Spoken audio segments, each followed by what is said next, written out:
Buah semangka manis rasanya.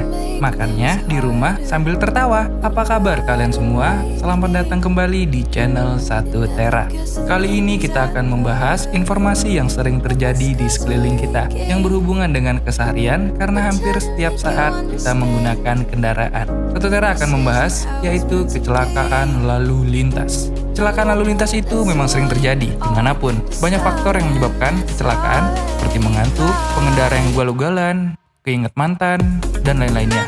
Sehubung kita tinggal di Indragiri Hulu yang dikelilingi oleh jalan lintas timur atau jalan lintas Sumatera yang biasanya dilalui oleh bus atau truk, tentunya banyak kendaraan besar yang sering berlalu lalang, maka dari itu setiap saat mestinya kita harus waspada saat berkendara.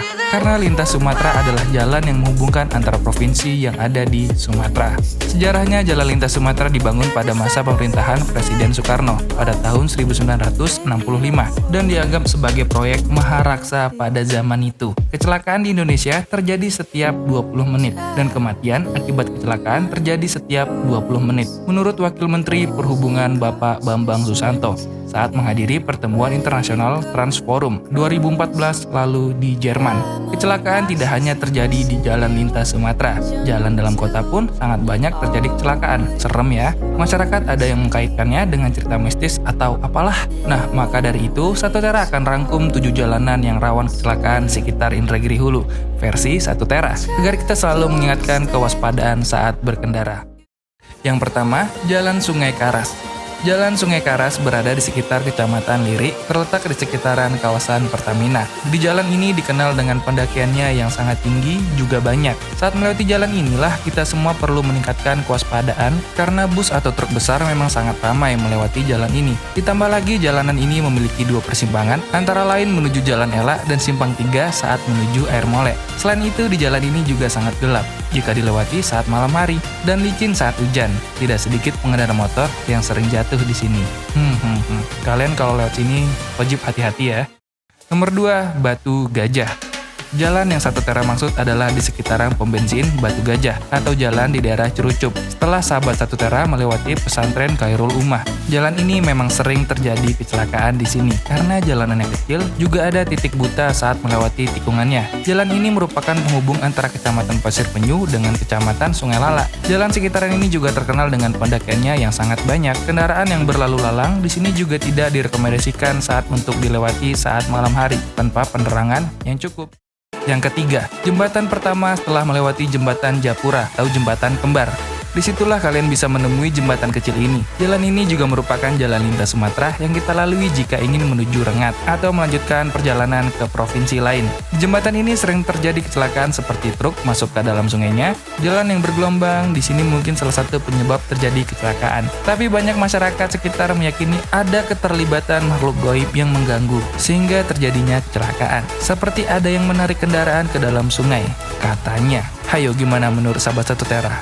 Serem kan? Yang keempat, Banjar Balam. Jalanan ini juga dikenal dengan rawan terjadinya kecelakaan. Jalan ini akan kita lewati saat ingin menuju Pekanbaru. Selain banyaknya mobil besar yang melintasi sekitaran jalan ini, juga banyak kendaraan yang melaju kencang di sini. Karena trek pada jalan ini banyak pendakian dan penurunan, seperti perbukitan lah mungkin.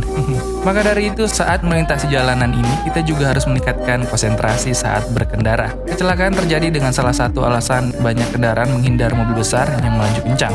Lihat aja garis marka ini. Sahabat 1Tera tahu arti garis makna ini? Nah, kalau tanda garis nggak ada putus-putus ini, kita tidak bolehkan untuk memotong kendaraan lain. Yang kelima, sekitaran Bandara Japura. Selain ada tikungan manis di sekitaran jalan ini yang memacu adrenalin pengendara jalan.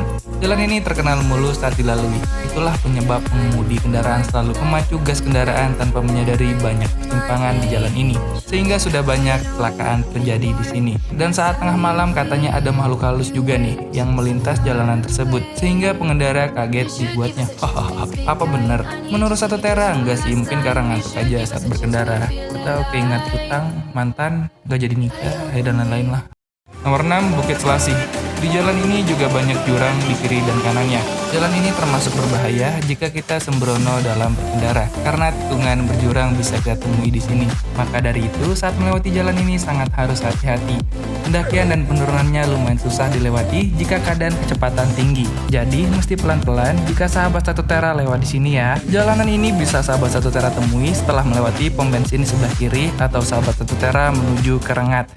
Nomor 7, Kelawat. Jalan lurus ini yang dikelilingi pohon sawit, juga banyak terjadi kecelakaan kendaraan bermotor disebabkan karena menghindari lubang, tapi di depannya ada mobil yang melintas. Selain itu banyak hewan ternak di sekitaran jalan ini, maupun jalan ini bukan termasuk jalan lintas. Banyak kendaraan bermotor melaju dengan kecepatan tinggi. Ya, jadi menurut Satu Tera di jalanan ini rawan kecelakaan karena pengendara yang selain kebut-kebutan saat melintas jalan ini.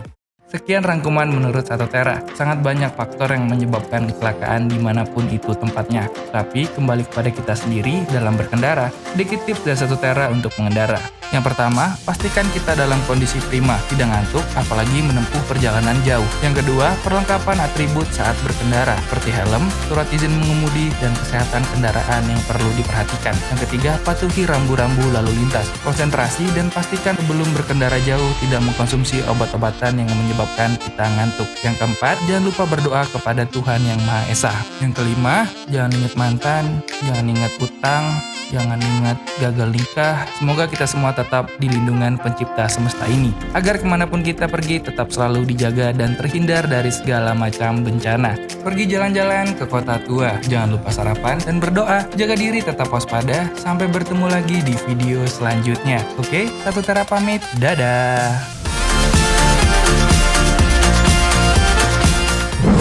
Through the mud of our road, but love keeps holding us. We don't wanna fall. I know these days are tough. Is that through it all?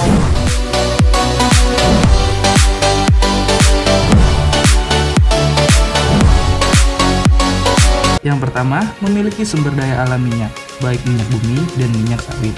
Jangan ditanya lagi kan, banyak hamparan pohon kelapa sawit di daerah kita ini. Benar, seperti kata orang, atas minyak.